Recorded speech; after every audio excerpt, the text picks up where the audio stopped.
역대상 4장 9절, 10절 우리 두 절 말씀을 우리 한 목소리로 크게 읽습니다. 시작. 야베스는 그의 형제보다 귀중한 자라. 그의 어머니가 이름하여 이르되 야베스라 하였으니 이는 내가 수고로이 낳았다 함이었더라. 야베스가 이스라엘 하나님께 아뢰어 이르되 주께서 내게 복을 주시려거든 나의 지역을 넓히시고 주의 손으로 나를 도우사 나로 환난을 벗어나 내게 근심이 없게 하옵소서 하였더니 하나님이 그가 구하는 것을 허락하셨더라. 아멘. 오늘 이 밤에 큰 은혜 주실 줄로 믿습니다. 예전에 한국에서 저는 사주팔자를 한번 본 적이 있습니다. 물론 목사가 되고 나서입니다. 제가 친구인데 그 가르치는 그 학생의 부모님이세요.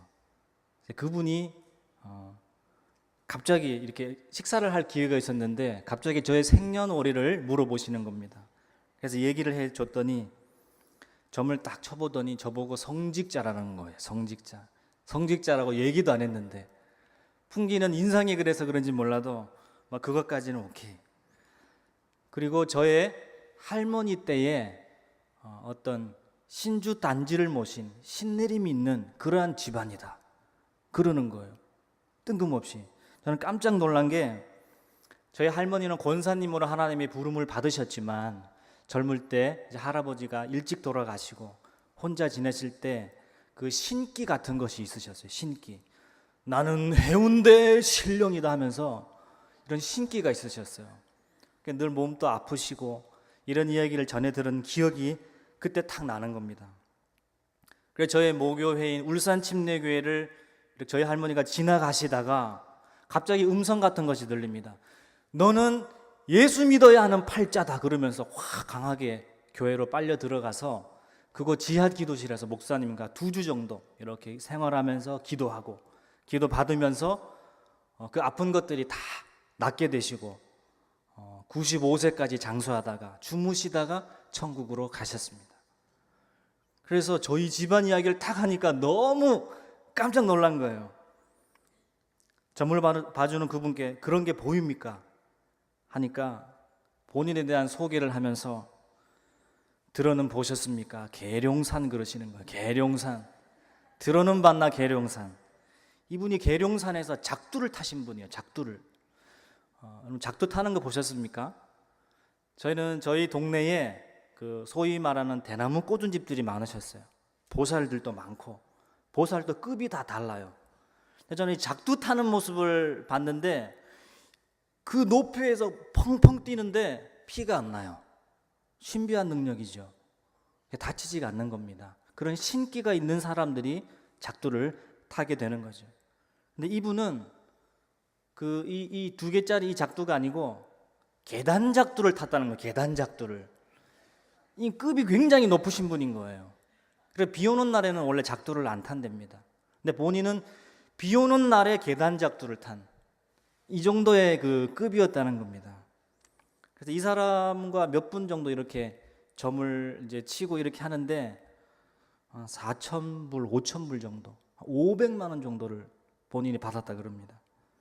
왜 그런 일을 그만두셨는지는 모르겠지만 하여튼 자신의 그 운명대로 자기는 그 인생을 살아왔고 저의 운명에 대해서 저희 집안에 대해서 이렇게 얘기를 해 주었습니다. 이 중에 점을 보신 분도 많이 계실 겁니다. 자신의 운명에 대해서 궁금해하시는 분도 많으시죠. 평소 우리가 운명이라는 말을 자주 씁니다. 운명의 장난도 아니고 그러면서 숙명, 천명 이런 말과도 같이 쓰죠. 그래서 사전적인 설명을 한번 살짝 보니까 인간을 포함한 모든 것을 지배하는 초인간적인 힘 또는 그것에 의해 이미 정하여져 있는 목숨이나 처지, 앞으로의 생사나 존망에 관한 처지, 이것을 운명이라고 하는 것입니다. 여러분 한국에 태어나셨거나 미국에 태어나셨거나 지금의 그 집에 태어나신 것 운명으로 받아들이셨죠. 그렇죠? 우리는 이렇게 운명이라는 단어를 씁니다. 받아들입니다. 동서고금을 막론하고 우리는 운명을 이해하고 인식하고 어느 정도 받아들이면서 살고 있습니다. 운명이라는 단어를 쓸 때 좀 체념적이죠. 부정적이죠. 이미 주어진 것을 내가 그냥 받아들여야만 되는 그런 이미지가 강하게 들어옵니다. 그런데 우리 크리스찬들은 운명이라는 단어보다 어떤 단어를 더 즐겨 씁니까? 예정. 하나님의 예정. 하나님의 뜻. 이런 것으로 우리는 자주 쓰게 됩니다. 여기서 중요한 문제는 그 하나님의 예정이, 그 운명이 바뀌어질 수 있는가? 바뀌어질 것 같아요? 안 바뀌어질 것 같습니까? 바뀌어집니까? 안 바뀌어집니까? 하나님의 예정인데 바뀌어질 수 있습니까? 그 해답이 성경 전도서 7장 13절 말씀에 한번 보겠습니다. 하나님께서 행하시는 일을 보라. 하나님께서 굽게 하신 것을 누가 능히 곧게 하겠느냐? 하나님이 굽게 해놓으신 걸 누가 곧게 하겠습니까? 바뀌어지지 않는다는 겁니다. 민수기 23장 19절 말씀도 우리 다 같이 한번 있습니다. 시작. 하나님은 사람이 아니시니 거짓말을 하지 않으시고 인생이 아니시니 후회가 없으시도다. 어찌 그 말씀하신 말을 행하지 않으시며 하신 말씀을 실행하지 않으시랴. 아멘. 변경되지 않습니다. 결코 후회하지 않으시는 분이기 때문에. 그런데 우리가 오늘 야베스에 관한 성경 본문을 읽어보면 고개를 갸우뚱하지 않을 수가 없습니다. 예정에 대해서 바뀌어질 수 있는가? 이 새로운 시각이 열리기 때문입니다. 야베스라는 단어를 우리가 많이 들어봤습니다. 어떤 목사님을 통해서 여러분 들어봤을 수도 있고 여러분이 책을 읽어보셨을 수도 있고, 원래 처음에는 브루스 윌킨스라는 사람이 야베스의 기도라는 책을 쓰면서부터 유명해진 성경의 인물이 사실 야베스입니다. 그 야베스라는 기도 책이 5개월 만에 33판을 찍을 정도로 엄청난 인기 있는 그러한 책이었죠. 성경에 한 번 등장하는 인물입니다. 그런데 어떻게 이렇게 야베스라는 인물을 우리 모두가 다 알고 있을까요? 왜 이렇게 유명해졌을까요? 야베스라는 사람이. 우리가 오늘 그것을 한번, 그 은혜를 한번 나누기를 원합니다. 우리 본문의 앞뒤를 살짝 눈으로 훑어만 봐도 많은 사람들의 이름이 열거가 되고 있습니다. 이 이스라엘 이 집안의 족보, 자손들에 대한 그 이름을 열거하는 그러한 본문입니다. 이러한 족보, 사람의 이름만 나오는 이러한 본문을 읽을 때 우리가 어떻게 묵상을 해야 될까요? 우리 설교자는 어떻게 또 설교를 해야 되겠습니까? 누가 누구를 낳고 누가 누구를 낳고 죽고 어떻게 되고, 자 보세요, 이렇게 많이 낳았습니다. 주 안에서 애 많이 낳읍시다. 뭐 이렇게 설교를 해야 됩니까? 조상의 이름을 잘 기억해야 됩니다. 이런 설교를 해야 됩니까? 역대상 1장부터 9장까지 보면 600명이 넘는 인물이 등장을 합니다. 이름이 쭉 열거가 돼요. 그런데 한번 예를 한번 들어보겠습니다. 우리 여기 김현호 집사님 계시니까 이런 식으로 성경에 등장을 합니다. 아브라함의 자손은 김현호라 하면서 이선경을 통하여 난영이를 낳고 이나를 낳고 진아를 낳고, 난영이는 누구를 통하여 누구를 낳고 진아는 누구를 통하여 누구를 낳고, 이렇게 자기 가족의 이름이 열거가 되는데 누가 누구를 낳고 할 때 이나만 쏙 빠졌다고 생각해 보세요. 어떻겠습니까? 그 이나는 엄청 짜증나는 겁니다. 짜증 정도가 아니라 이 불만이 장난이 아닐 거예요. 왜 내 이름이 빠졌냐고. 근데 신기하게도 하나님은 기억하고 적어 놓아야 될 이름을 한 명도 빠뜨리지 않고 다 기록해 놓았다는 거. 은혜가 되십니까? 이 자리에 여러분의 이름을 제가 다 모를 수 있어도 하나님은 여러분 한 분 한 분의 이름을 빠뜨리지 않고 다 기억하고 계심을 믿으시길 바랍니다. 하나님은 우리를 결코 잊지 않으시는 분입니다.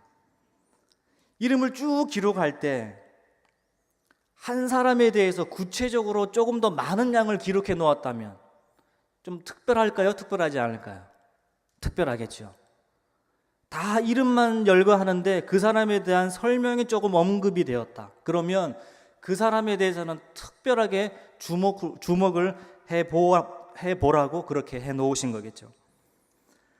오늘 성경에도 많은 이름들이 열거가 되는데 누가 누구를 낳고 여호와께서 누구는 악하여 죽이셨고 누가 누구를 낳았다는 기록이 대부분인데 우리가 읽은 이 야베스는 예외입니다. 예외. 성경 전체에 뭐 아브라함이나 모세나 다윗이나 이런 사람들에 비해 분량은 작지만 이름만 나오고 있는 장에서 야베스는 유독 두 절을 길게 설명을 해놓았다. 이것은 특별한 의미가 있다. 이것을 우리에게 알려주는 것이죠. 역대상 4장 9절에 보면 야베스는 그의 형제보다 귀중한 자라. 그의 어머니가 이름하여 이르되 야베스라 하였으니 이는 내가 수그로이 낳았다 함이었더라. 이러한 설명을 쭉 이렇게 해놓고 있습니다. 야베스, 익숙하고 외국 이름 같고 이름이 좀 이쁜 것 같아요. 그래서 굉장히 좋은 이름 같은데 우리 한국식으로 바꾸면 김고통 이겁니다. 이거 누가 자식 이름을 김고통 이렇게 짓는 사람이 누가 있습니까? 야베스 뭔가 있어 보이지만 우리식으로 하면 김고통, 김가난, 김절망, 김씨를 들어서 죄송합니다. 이러한 이름이 뜻입니다. 그가 슬픔을 준다, 그가 마르게 한다. 이 이름의 뜻이 야베스입니다. 이 야베스가 학교를 갔습니다. 친구들이 불러요. 야, 고통이 왔어? 야, 절망이 왔냐? 그러면 평생 그의 인생이 어떻겠습니까? 아이가 태어날 때 정말 귀중하고 소중하다면 야베스라 짓지 말고 카베드라고 지어요. 존귀하다. 진짜로 카베드라고 이름을 지어야지 왜 야베스라고 고통이라고 이름을 짓습니까? 낳고 보니 아이는 엄마의 근심거리였습니다. 괴롭힘, 고통의 존재. 아이 또한 고통 가운데 일생을 살아가야 할 그러한 운명적인 존재가 되었습니다. 그게 야베스의 운명입니다. 고통, 가난, 절망으로 살아야 되는 그 인생이 야베스였습니다. 그런데 그 모든 것을 다 극복했고 다른 형제들보다도 존귀한 자가 되었다. 할렐루야. 이 비밀이 무엇일까? 이 비밀이 무엇이 그 고통과 가난과 절망을 다 극복해낼 수 있도록 만들어줬을까? 고통, 가난, 상실 뭐 이런 이름을 갖고 태어나서 불쌍해서 하나님이 야 그래 너 너무 불쌍한 이름 가지고 태어났구나 복을 주셨을까요? 그 이름을 보면 그 이름대로 거의 삽니다. 성경 인물도 마찬가지입니다. 여러분 잘 아시는 솔로몬이 뭐죠? 샬롬이잖아요. 샬롬. 전쟁을 겪지 않은 왕. 그 이름대로 살게 되죠. 야곱, 사기꾼. 정말 그 사기꾼 같은 그 특징을 가지고 있죠. 여호수아, 구원자의 삶을 살아내지 않습니까? 세상에서도 참 웃긴 이름들이 참 많고 옛날에 막 이런 넌센스도 퀴즈도 막 내고 그랬습니다. 일본에서 가장 부자 이름 하면 수표로 미타카 막 이런 거 했습니다. 실제로 이름이 존재하는지 모르겠지만 프랑스에 불효자가 있는데 그 이름이 뭘까요? 그러면 에밀 졸라. 에밀 졸라. 설사가 심한 중국 사람 왕창싸 막 이런 이름 가지고 막 놀리고 그랬습니다. 그랬지 않습니까? 여러분 이름 가지고 별명을 많이 짓고 그랬습니다. 근데 실제 이름입니다. 한국 이름인데요. 대전 유성에 사시는 분 이름이 도레미. 이름이 도레미예요. 얼마나 놀림받으며 살았겠어요. 이분 서울 성동구에 사시는 귀녀씨. 귀녀 얼마나 이뻐요. 근데 성이 방씨예요. 실제 이름이 있어요. 여러분 한 번쯤 들어보셨습니다. 예천읍 소본리에 사시는 황금독수리 온 세상을 놀라게 하다. 이게 이름입니다. 황금독수리 온 세상을 놀라게 하다. 그 얼마나 놀랍니까? 이 이름을 우리가 처음 들어도 놀라는데 그 이름을 가지고 살아야 되는 이 인생이 어떻겠습니까? 야베스. 이 이름도 이분들과 버금가는 이름이라는 겁니다. 고통이, 가난이 어떻게 이 이름을 가지고 평생을 살아갈까요?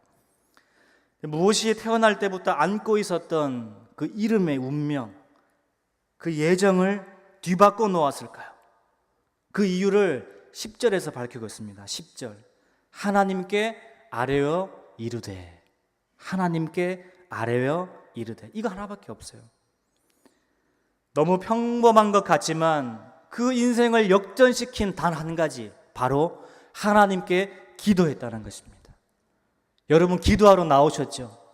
너무나 평범할 것 같지만 그 인생을 뒤집어 놓는 것이 바로 기도라는 것을 기억하시길 바랍니다.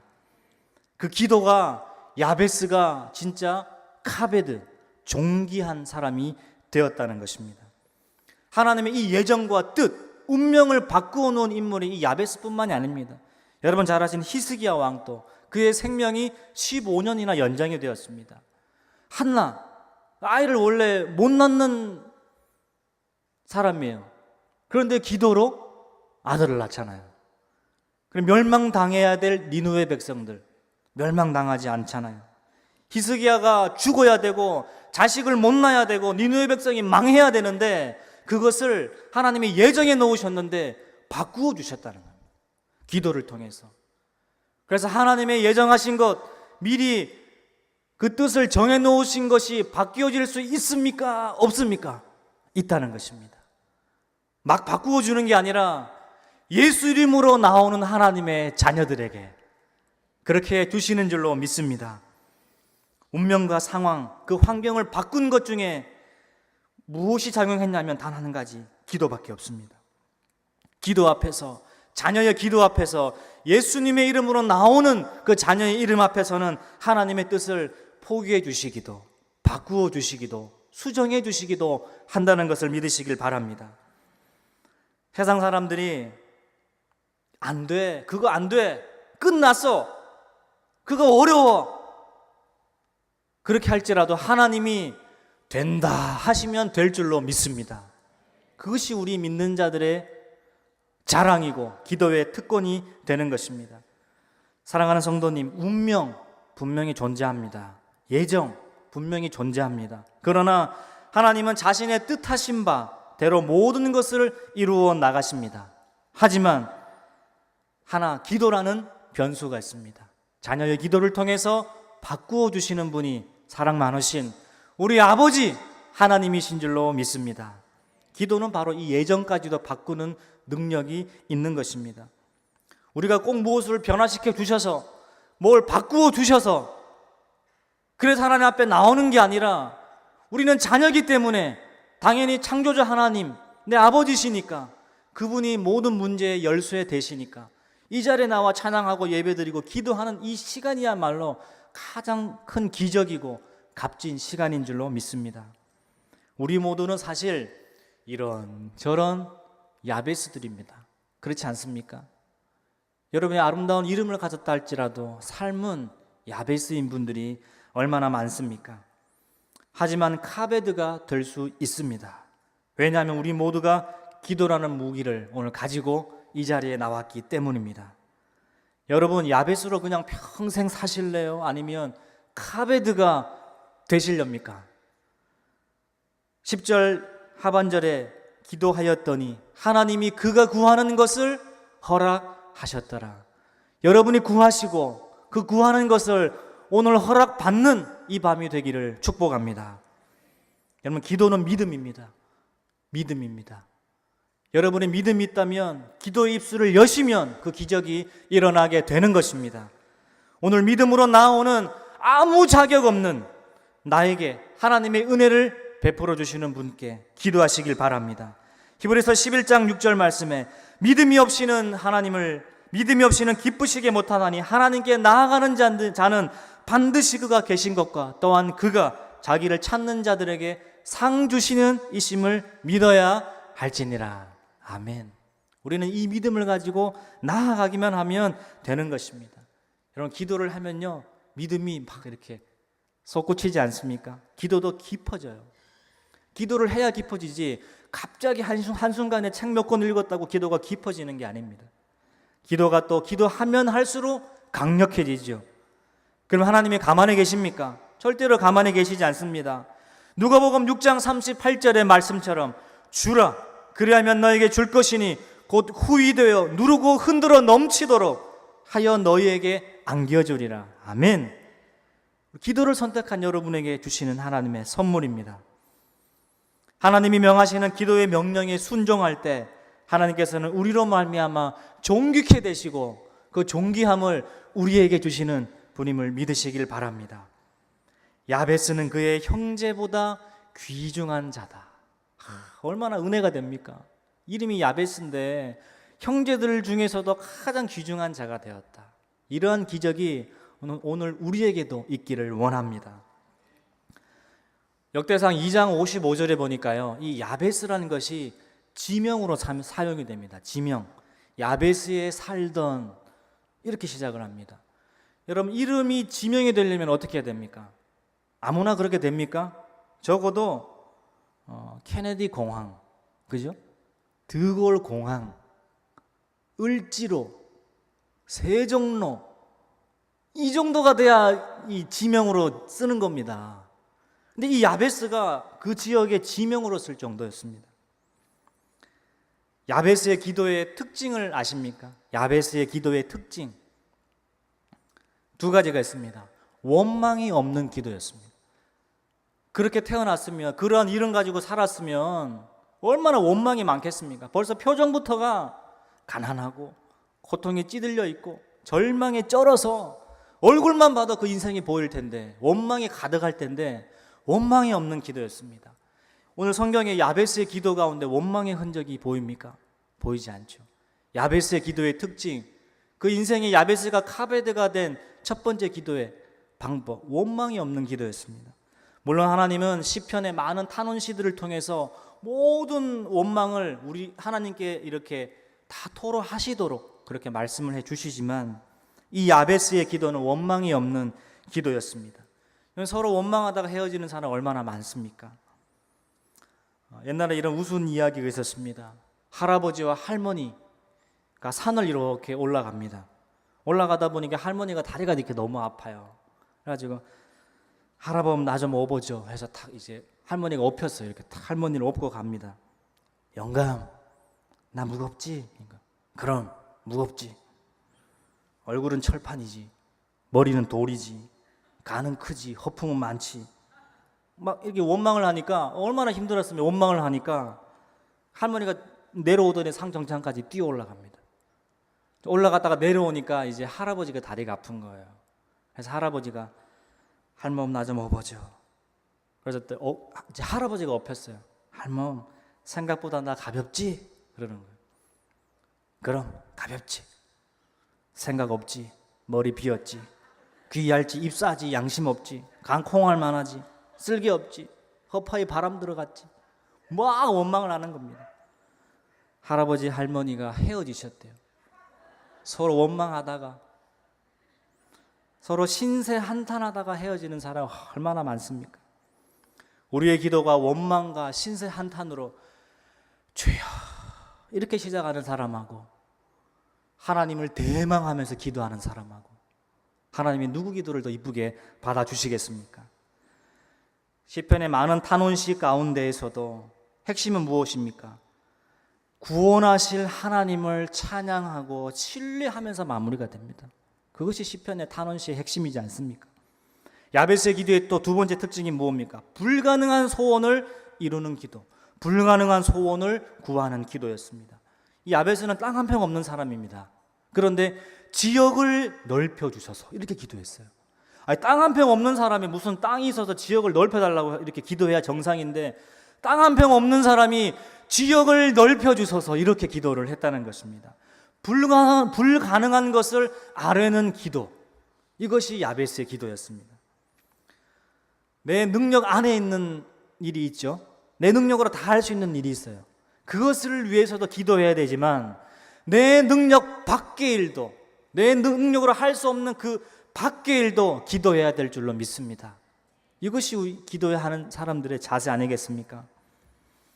우리 한번 정리를 해보면요, 야베스가 누구 아들이고 어디서 무엇을 했다 이런 구체적인 언급은 없지만, 야베스가 그의 형제들보다도 귀중한 자고 존귀한 자였다는 것, 그리고 엄마가 그 야베스를 낳을 때 너무 고생해서 야베스가 되었다, 그러한 소개만 우리가 성경 본문을 통해서 알 수가 있습니다.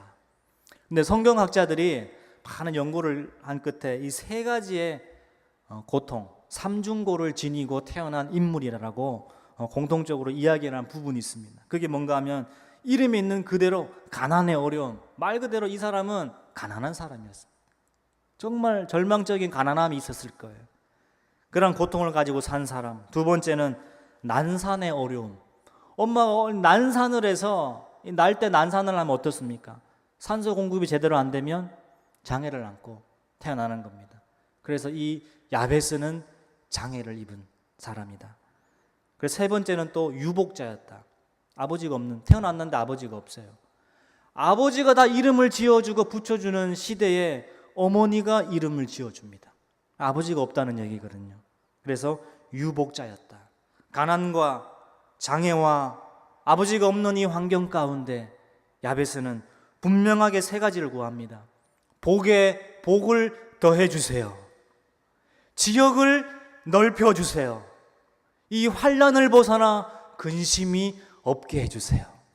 너무나 분명한 이 세 가지의 기도를 올려드립니다. 이것이 바로 야베스의 기도였습니다. 우리가 한 걸음 더 들어가 이 야베스를 더 깊이 알기를 원하는 것은 앞서 말한 이 세 가지에 대한 이 성경학자들의 견해가 일리가 있다는 것이 어머니가 야베스를 굉장히 진통을 오래 하면서 출산을 했을 것이다 라고 믿어지는 것이 옛날에 정말 난산하는 경우 정말 많았거든요. 그렇죠? 아이를 낳다가 죽었습니다. 야곱도 보면 이제 사랑하는 그 아내 라헬이 그 베냐민을 낳다가 죽지 않습니까? 이 난산으로 죽는 경우가 허다했습니다. 우리가 이 야베스가 살았을 연대를 한번 생각해 보면 우리가 알 수 있습니다. 역대상 이 본문은 언제 쓰여졌냐면 주님이 오시기 전 한 5세기 중엽 BC 한 450년에서 430년 이 사이에 쓰여졌습니다. 이 시대가 어떻습니까? 통일 왕국이 무너지고 북이스라엘이 망하고 바벨론이 포로되어 갔다가 돌아오는 포로 후기까지 그 배경을 다 담고 있는 것이 역대상의 배경입니다. 포로 생활이거나 포로 후기, 전쟁 났다가 포로로 끌려갔다가 돌아왔던 그 삶의 터전을 생각해 보세요. 그 상황에서 자식 키우기도 힘든데 출산을 해야 된다? 이거는 정말 어려운 상황인 것입니다.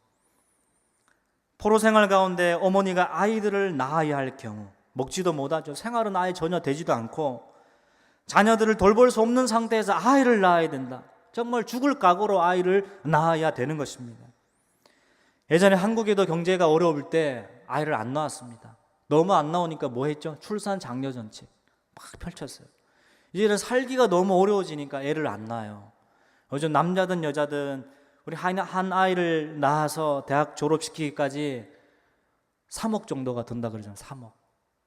30만 불 있어야 돼요. 300만 불입니까? 이 정도의 돈을 가지고 있지 않으면 이 아이 한 명 키우기가 이렇게 어렵다는 것입니다. 그런데 야베스는 야베스라는 이름을 가지고도 형제들 중에서도 귀중한 자가 되었다. 야베스는 이스라엘이 굉장히 미약했던 때에 성장기를 보냈습니다. 나라에 기반이 없죠. 기도하는 사람들 없고 신앙의 세계도 무너져 있고 예배의 처소도 없고 그러한 이스라엘의 환경 가운데 야베스가 기도했다는 것입니다. 여러분, 우리가 다니엘과 세 친구를 기억하는 이유가 뭡니까? 다니엘 바벨론의 포로로 되어갔으면 그 나라법에 길들여 살아야 되는데 얘네들은 길들여지지가 않는 거예요. 바벨론법에 길들여지지가 않아요. 하나님 법으로 살아가는 이 친구들 때문에 우리가 두고두고 설교의 주제가 되지 않습니까? 야베스는 그러한 어려운 상황 가운데 하나님 앞에 기도해서 응답받는 신앙이 있었다는 것입니다. 야베스가 드린 기도 사실 별 큰 기도 아닙니다. 우리가 늘 일상적으로 드리는 기도 같아요. 그래서 우리에게 다 친숙합니다. 여러분 어떻게 기도합니까? 복 달라고 기도하잖아요. 주여 복을 내려 주옵소서. 야베스의 기도예요. 복에 복을 주소서. 지역을 넓혀주세요. 여러분 사업 확장되게 해주시고 직장에서도 좀 더 안정된 포지션에 제가 있게 해주시고 잘 되게 해주시고 이 다 지역을 넓혀달라는 얘기잖아요. 우리가 늘 하는 기도. 그 다음에 환난을 벗어나 근심이 없게 해주세요. 우리 집은 환난 풍파가 끊이질 않아. 주여 이 환난 좀 지나가게 해주세요. 이 풍파 좀 그치게 해주세요. 우리가 늘 하는 기도지 않습니까? 그런데 이 기도가 왜 대단한 것입니까? 그렇게 기도할 수 없는 상황일 때 기도했다는 것입니다. 너무나 절망적이었고 주변에 나에게 신앙적인 권면 하나 해줄 사람 없고 다 무너져 있고 기도 소리가 끊어져 있고 예배가 끊어져 있고 너무나 척박하고 가난하고 절망한 상황일 때 하나님께 기도했다는 것. 우리가 이 성전에 나와서 기도할 때 어떤 때 너무 마음이 무거워 찬양 소리에도 우리 입이 안 열려질 때가 있어요. 너무 무겁고 몸은 나와 있는데 생각은 저기 가 있어요. 그 문제에 갇혀 있습니다. 그런 상황에 기도가 나오기가 쉽습니까? 야베스는 인생 전체가 그러한 상황일 때 기도했다는 것입니다. 이게 바로 핵심 포인트라는 것입니다. 야베스 같이 하나님께 기도해서 응답받는 것은 당연한 것인데 사람이 신앙의 힘을 잃어버렸을 때 기도하는 것, 그것은 쉽지 않더라는 것이죠.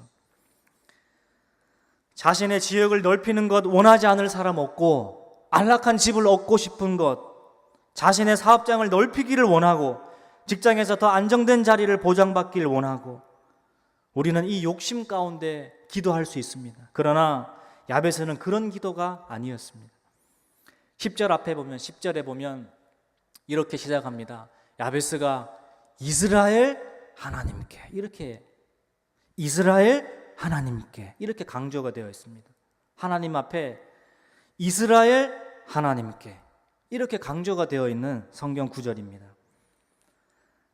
당시 하나님이 신실하게 살고 있지 않았다는 그것을 증명해 주면서 강조를 하면서 이 이스라엘 하나님께 이렇게 본문이 소개가 되는 것입니다. 가나안 족속들이 있지요. 타민족주들이 쳐들어왔지요. 이스라엘 백성들은 믿음이 없지요. 약속의 땅을 차지하려고 했는데 땅 하나 차지하지 못하고 있지요. 게다가 외적이 쳐들어왔습니다. 사람 잡아가고 죽이지요. 가축도 다 빼앗아가지요. 아무런 삶의 터전이 없을 때, 기도 소리가 나올 수 없는 그러한 상황일 때 이 야베스는 기도했다는 것입니다. 하나님의 약속을 붙들고 하나님 복에 복을 주세요. 땅 한 평 없는 그 땅에서 지역을 넓혀주세요. 평생의 환난 가운데 이 나라가 환난인데 이 환난을 벗어나 근심이 없게 해주세요. 그것을 뒤바꿔 놓을 수 있는 분이 누군지 알았습니까? 하나님이라는 것. 이스라엘의 하나님, 그 하나님께 기도했다는 것입니다. 여러분, 이스라엘의 복은 어떻게 오는 겁니까?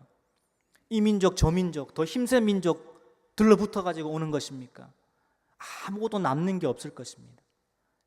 이용당하다 죽기만 할 것입니다. 진짜 복은 하나님으로부터 오는 복, 그것밖에 없는 줄로 믿습니다. 우리로 하여금 죄를 버리게 하시고 불신앙을 버리게 하시고 하나님을 향한 뜨거운 열정이 회복되게 해주시고 하늘과 이 땅의 주인은 하나님이십니다. 이렇게 고백하기는 순간부터 우리의 영이 새롭게 되고 살아나고 하나님의 복이 우리에게 임하게 될 줄로 믿습니다. 이것이 하나님을 찬양하는 것입니다. 찬양할 만한 환경이 되고 조건이 됐을 때 찬양을 누가 못합니까? 야베스와 같은 상황일 때 기도하는 것, 그것이 예배고 그것이 찬양인 줄로 믿습니다. 우리는 부흥에 대해서 많이 오해를 합니다. 부흥을 주소서. 부흥이란 말이 성경에 많이 나올 것 같죠? 딱 한 번 나옵니다. 부흥. 하박국서에 하박국 3장 2절에 보니까 여호와여 내가 주께 대한 소문을 듣고 놀랐나이다. 여호와여 주는 주의 일을 이 수년 내에 부흥하게 하옵소서. 여기에 딱 한 번 등장합니다. 부흥이라는 말이. 부흥이 여기저기 막 사람 많이 데려오라는 것이 부흥이 아니고 우리 이 백성이 하나님께로 돌아가게 해주세요. 이것이 바로 부흥이었습니다. 생계를 꾸리기 위해 직장과 사업이라는 기반이 필요합니다. 우리 믿는 사람에게는 물론 이 예배의 처소가 필요하죠. 전쟁통에 돌아다니면서 이렇게 지내는 것 더 우리가 성령으로 충만하겠습니까? 정말 이 예배 가운데 이 성전에서 강력하게 예배 드릴 수 있잖아요. 얼마나 은혜입니까? 야베스가 지역을 넓혀달라는 것도 하나님의 백성들이 이 세상에 발을 붙일 수 있는 근거를 주시고 악한 세력을 이기게 해달라는 정말 그 대망을 담은 기도였습니다. 그 인생의 인물이 자기 하나 잘 돼 보려고 복 주세요, 사업 잘 되게 해주세요, 골치 아파요. 좀 근심 좀 없게 해주세요. 이렇게 기도한 게 아니었습니다. 기도할 수 없는 상황 가운데 하나님께 우리 백성이 돌아가게 해 주옵소서. 그리하여 하나님으로부터 오는 복을 받게 해 주옵소서. 땅을 차지하라고 하는 이 땅 다 빼앗겨져 있고 우리가 차지 못할 이 땅 가운데 하나님이 지역을 넓혀주시고 예배하는 땅 되게 해 주옵소서. 우리가 당하는 이 환난을 이길 하나님의 능력을 부어 주소서. 이것이 바로 야베스의 기도였습니다.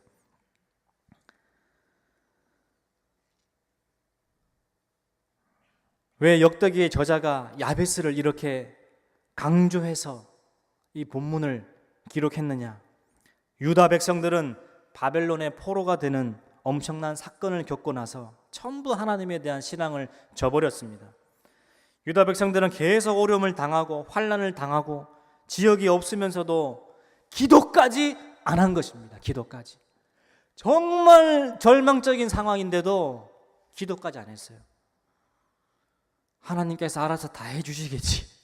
이 막연한 기대가 너무 컸는지는 몰라도 그러한 절망적인 상황인데도 우리도 가끔 성도님들 중에 기도하지 않는 분이 있어요. 정말 저 사람은 이제 기도 소리가 터져 나오고 주님 앞에 나와 무릎 꿇고 울부짖어야 되는데 기도를 안 하는 분들이 있다니까요. 이스라엘 조상들 중에 우리 이 역사 가운데 이러한 처참한 현실 가운데 어려움에 처했을 때 하나님께 기도한 믿음의 선배가 있다 하면서 지역도 찾고 적도 물리치고 평안을 찾게 해준 야베스라는 우리 집안의 조상이 있다. 그렇게 소개해 주는 것입니다. 우리 후대에 우리에게 어떻게 이렇게 절망적인 상황에서 그 인생을 역전시킨 인물은 야베스인데 우리에게 그 기도의 정신을 우리에게 말씀해 주고 있는 것입니다. 여러분, 기도 없이 부흥했다는 교회 들어보신 분 계십니까? 물론 성경 공부 다 중요합니다. 근데 기도 없이 부흥했다 하는 교회를 저는 들어보지 못했습니다. 1907년에 평양에 있었던 대부흥의 시작이 무엇입니까? 기도죠. 기도로 시작했습니다. 우리 영국과 미국 이곳에도 18세기, 19세기에 이 미국 땅을 휩쓸었던 대각성 부흥운동 역시도 기도의 그룹들이 엄청났습니다. 심지어 초등학생들이 국기 이 개양대에서 모여서 기도할 정도였습니다. 기도 없이는 부흥도 없다. 이것이 바로 만고불변의 진리가 아닌가 생각합니다. 기독교를 기도교라고 합니다. 그만큼 기도가 중요하다는 것입니다. 신앙생활에서도 기도가 중요하고 기도 없이는 아무 일을 또 이룰 수 없다. 어느 면에서 맞는 말입니다. 너무나 기도가 중요하고 간절하기에 이 시간에서도 타교에서도 많이 와서 기도하시지 않습니까? 성전 고유의 사명이 무엇입니까? 성전 고유의 사명, 기도하는 집.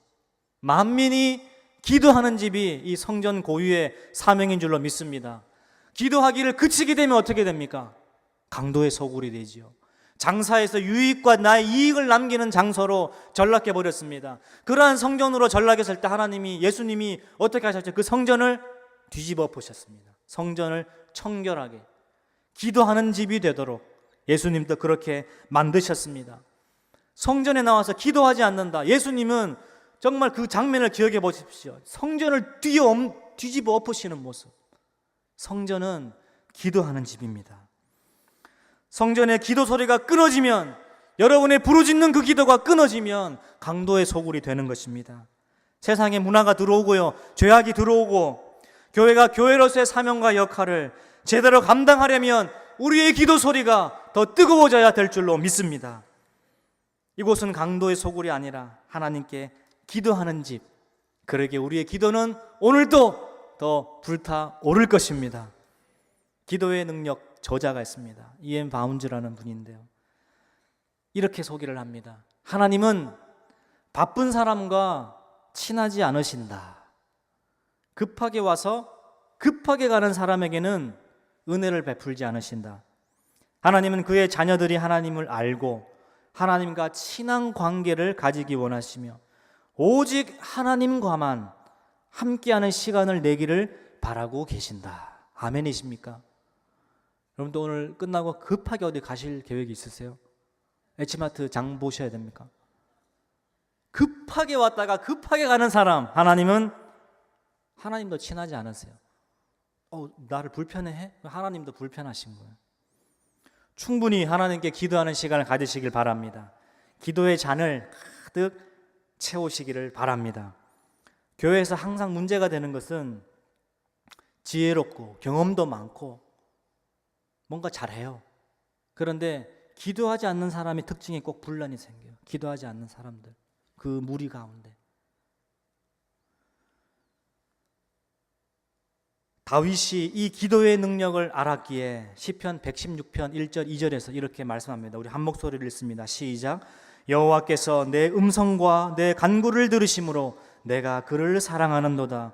그의 귀를 내게 기울이셨으므로 내가 평생에 기도하리로다. 아멘. 주님은 귀를 지금 기울이고 계세요. 오늘 여러분이 평생 기도하면 평생 응답 받을 줄로 믿습니다. 이것이 다윗의 기도 응답의 비결. 귀를 기울이고 계시니까 평생 기도하는 거예요. 약속의 말씀 붙들고 기도하는 것보다 더 강력하고 확실한 기도 응답은 없지요. 예레미야 33장 2절 3절 말씀, 여러분 너무나 잘 아시는 말씀. 이 말씀은 정말 크게 같이 읽어야 됩니다. 시작. 이를 행하시는 여호와, 그것을 만들며 성취하시는 여호와, 그의 이름을 여호와라 하는 이가 이와 같이 이르시도다. 너는 내게 부르짖으라. 내가 내게 응답하겠고 네가 알지 못하는 크고 은밀한 일을 내게 보이리라. 할렐루야. 오늘 이 역사가 있기를 원합니다. 여러분, 어려움 당할 때 읽는 시라고 있습니다. 제가 읽을 테니까 눈으로 한번 따라 읽어보세요. 절벽 가까이로 나를 부르셔서 다가갔습니다. 절벽 끝에 더 가까이 오라고 하셔서 더 다가갔습니다.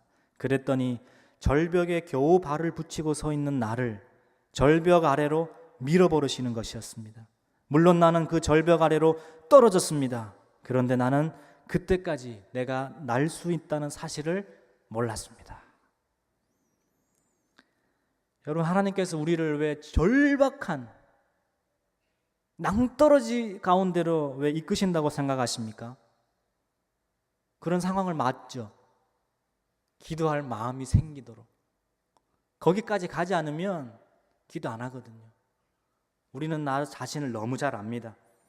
그러므로 성도가 절박한 상황에서 기도의 날개를 달면 어떻게 되겠습니까?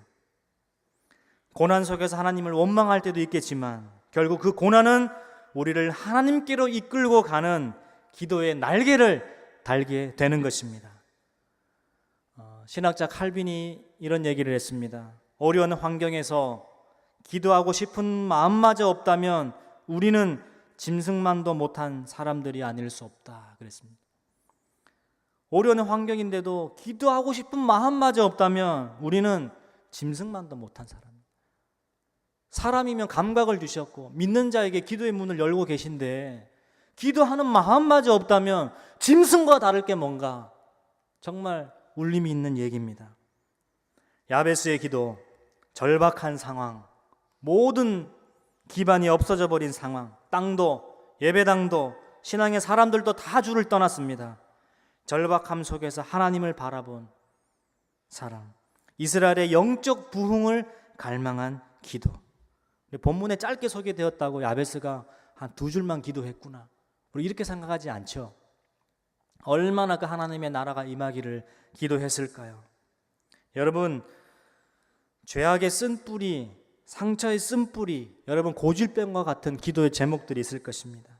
그 연약함의 쓴뿌리가 있어요. 이것들은 우리의 노력이나 고행이나 세상의 그 어떤 방법으로 고칠 수 없습니다.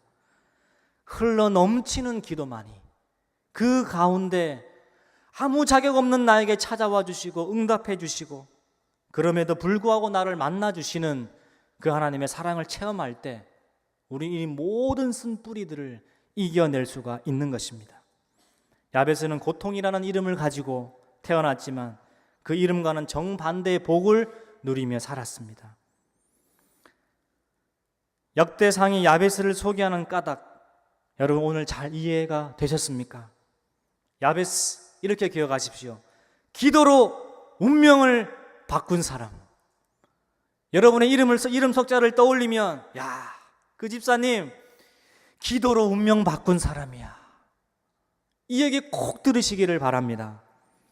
오늘 여러분의 간절한 기도가 살아계신 하나님을 인정하는 것이고 그로 인해 하나님의 존귀함이 여러분에게 임하게 될 것이고 대대로 여러분을 믿음의 선배, 믿음의 조상으로 우리 세미한 교회가 우리의 믿음의 후대들이 여러분들을 기억할 것입니다. 아멘. 찬양팀 올라오시고요. 우리가 그럼에도 불구하고라는 찬양을 주님 앞에 올려드릴 때 잠시 묵상하며 찬양을 시작하기를 원합니다. 이러한 가사입니다. 마음속에 어려움이 있을 때, 마음속에 어려움이 있을 때, 마음속에 어려움이 있을 때 주님 내게 먼저 오사 내 마음을 만지고 주님 앞에 나올 수 없을 때, 주님 앞에 나올 수 없을 때, 주님 앞에 나올 수 없을 때 주님 날 먼저 안으시네. 그럼에도 불구하고 날 사랑하시는 내 하나님의 사랑은 나의 모든 걸 덮고 그럼에도 불구하고 날 안아주시는 내 하나님을 부를 때 아버지라 부르죠. 이러한 찬양입니다.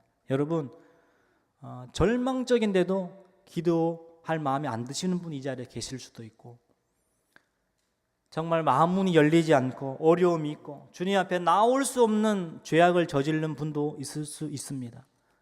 그럼 오늘 주님이 어떻다고요? 그럼에도 불구하고 여러분이 하나님의 자녀라면 예수 이름으로 기도하면 나올 때 하나님은 이미 귀를 기울이고 계세요. 이미 하나님의 사랑은 이 시간 여러분을 덮고 있습니다. 그럼에도 불구하고 여러분을 사랑하셨어요. 그분 앞에 이 찬양을 드리며 마음을 열고 오늘 뜨겁게 기도하는 이 한 시간 되기를 원합니다. 우리 함께 이 찬양 올려드리겠습니다.